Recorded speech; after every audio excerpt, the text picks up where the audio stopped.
Alright guys, so bale dito namin dito sa may Sombrero Island, sa may Buyas Island guys. And actually kanina pa ako nagising mga 4 AM pa.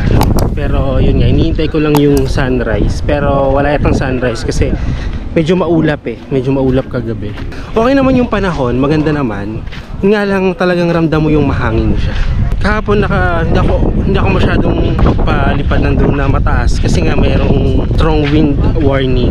So sana today, pero mukhang hindi rin dahil damo yung sobrang hangin Actually siguro mga past 6 o'clock na, wala kasang relo. And siguro liputin natin tong buong island para makita nyo yung kapag.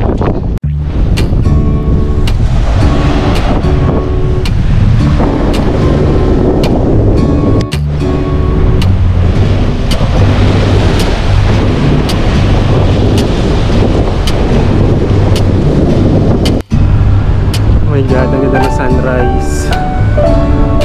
Ito na yung sunrise guys.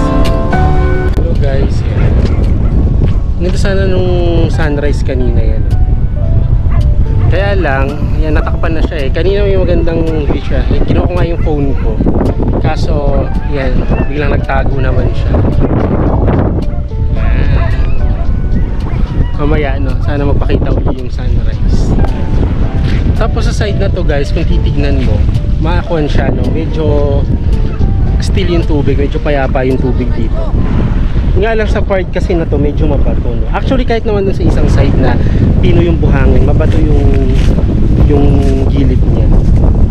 Kaya pag pupunta kayo dito guys, make sure na gamit kayo ng aqua shoes. Magdala kayo ng aqua shoes para hindi kayo masugat pagka naligo. Yung view dito guys, maganda talaga, especially yung aerial view niya. And then dun sa side na yun, makikita mo yung isang island na parang sombrero, kaya tinawag na Sombrero Island tong lugar. And sabi nila may mga times na nagdudugtong yung dalawang island na yan. Nga lang kasi ngayon siguro medyo high tide, mataas ang tubig, kaya makikita mo pa yung dagat. May breakfast na kaya kami. Wala pa yata kaming breakfast guys.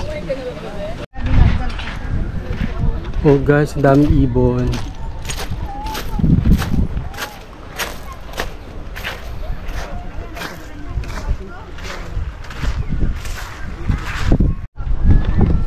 Yan guys, may mga ibon dito guys. Actually kahapon ko pa nakikita yan, mga naglilipar ang mga ibon. Yun.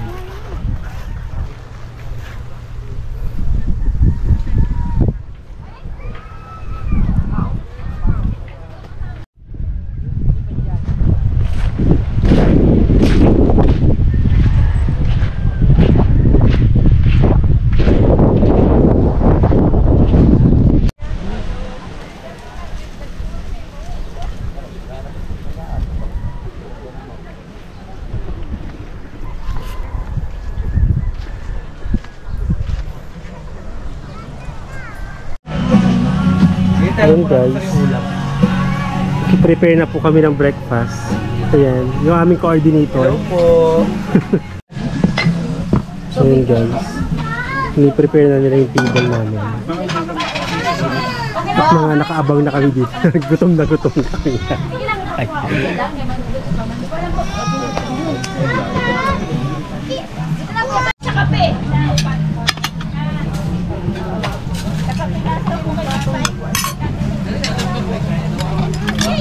Alright guys, so actually guys, today sabi yung aming coordinator na baka daw mas stranded kami, but hopefully sana hindi kasi dito daw kasi hindi namin masyadong ramdam kung maalon, pero sabi niya may part daw yata na maalon. And then yung Coast Guard is nagsabi na hindi daw yata magpapabalik dahil nga daw sobrang maalon. And syempre may bukas kasi may pasok pa ako, hindi ko sure kung anong mangyayari sa amin mamaya, but hopefully sana makabalik kami agad. Kapanghinangin naman kung di ka makakapasok na umagahan. Ay, nakakalungkot guys, but hopefully sana maging okay lahat kasi payapa naman ang dagat actually and mas okay nga yung panahon ngayon as compared dun sa kahapon. So sana makabalik kami and makauwi sana kami ng maaga.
Alright guys, so kanina medyo successful yung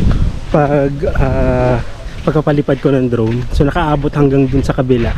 May konting strong wind signal, pero konti lang po yan. Alright guys, so ito na. Dumating na yung aming bangka.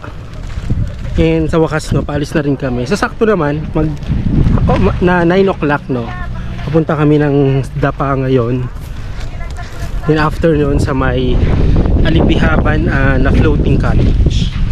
Hopefully mapuntahan pa rin namin yung mga mangrove. Kasi last time nung pumunta ako dito, nakapunta kami dun sa mga mangrove. And maganda siyang picture.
Ayan guys, bumaba na kami dito sa Snake Island or sa Isla Dapa.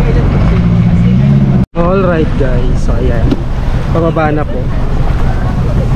Salamat.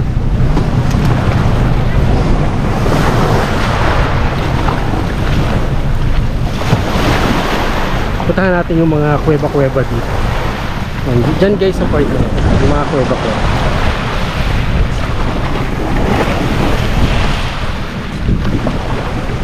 So actually guys, itong isla na to, no, tinawag to na Snake Island dahil dati guys, maraming mga walo-walo dito noong araw. Pero ngayon guys, dahil pinupuntahan na to ng mga turista, so sabi nila na wala na rin daw yung mga ahas dito, no? So tinawag din tong Isla Dapa kasi guys, pag tinignan mo yung aerial view nito guys, makita mo siya parang siyang nakadapa. So try natin magpalipat ng drone guys.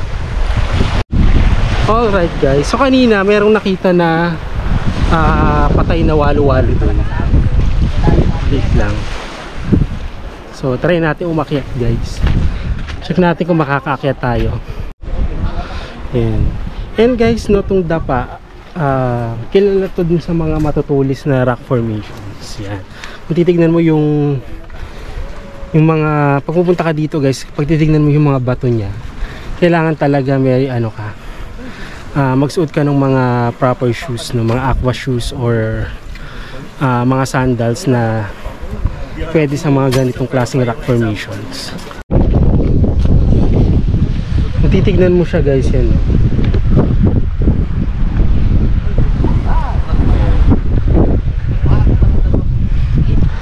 Ganyan yung mga rock formations niya. So pag pupunta kayo dito, kailangan maganda yung shoes nyo. Although ako guys, naka sandals lang. Although dun sa part na to guys, alam ko nalakaran din namin to before eh.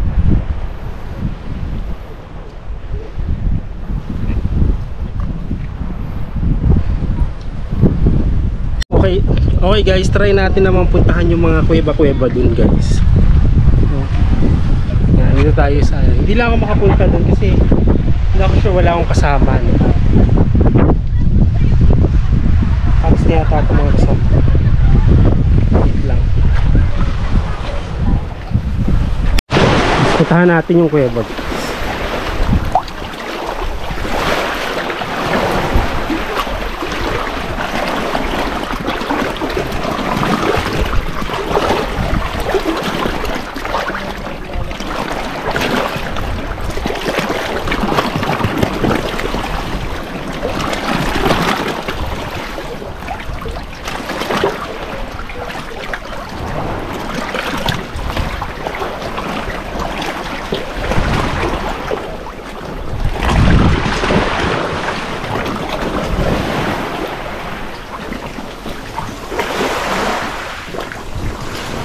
Yan.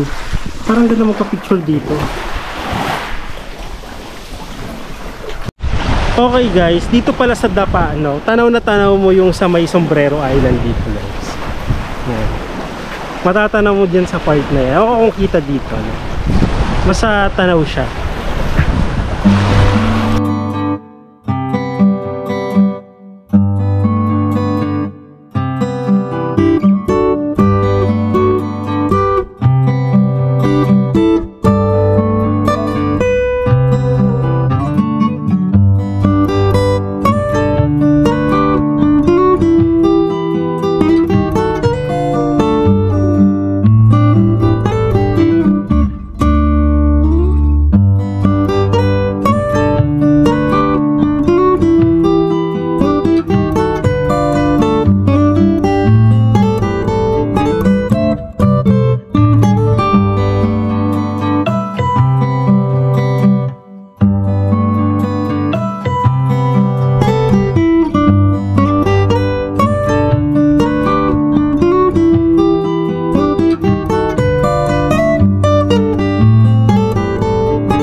ngayon sa may Alibihaban.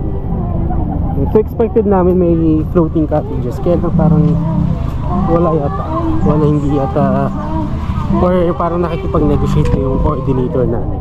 Okay, magla-lunch muna kami dito guys. Yan. So dito lang kami. Ganda ng lugar.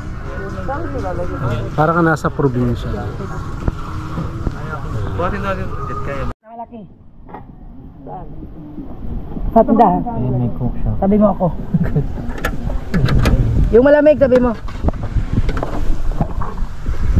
Yan po. Kaya siya po yung nagluto ng lunch na.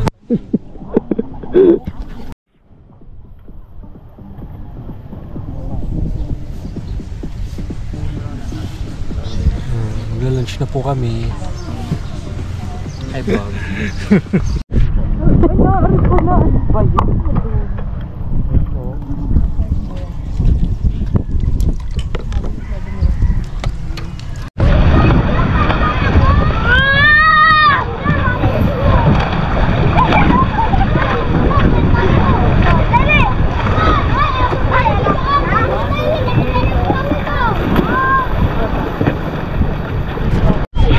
Alright, so ito na. Papunta na kami sa floating cottages, guys. Ayan.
Dito na nag-end ang aming Burias tour, guys.